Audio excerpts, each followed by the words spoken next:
अस्सलामुअलैकुम, आप देख रहे हैं के न्यूज HD। मैं हूं हारिस अली शाह गिलानी। चलते हैं आज की अहम खबरों की तरफ। रुख करेंगे विहाड़ी का, जहां से रिपोर्ट कर रहे हैं हमारे नुमाइंदे मोहम्मद मुख्तार। विहाड़ी में डीजल की किल्लत शिद्दत इख्तियार कर गई। काश्तकार परेशान। डीजल की अदम दस्तयाबी से ज़राअत से वाबस्ता अफराद को नाकाबिल तलाफी नुकसान होने का खदशा। दूसरे शहरों की तरह विहाड़ी, बूरेवाला, मेलसी, गढ़ा मोड़, टिब्बा, सुल्तानपुर में भी डीजल की किल्लत शिद्दत इख्तियार कर गई है। काश्तकार डीजल की तलाश में मारे मारे फिरने लगे। गंदम की कटाई और कपास की काश्त मुतासर होने का खदशा बढ़ गया। डीजल के बहरान से काम काश्तकार इंतहाई परेशानी का शिकार हैं। 10 लीटर 5 लीटर डीजल के हुसूल के लिए पेट्रोल पंप्स और तेल एजेंसियों पर बार बार चक्कर लगाने पर मजबूर हो गए।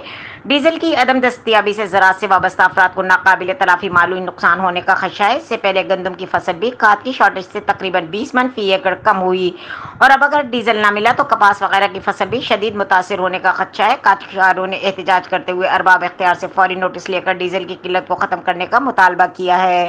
मजीद खबरों और अपडेट्स के लिए हमारे साथ रहिएगा। तब तक के लिए अपना ख्याल रखिएगा। अल्लाह हाफिज।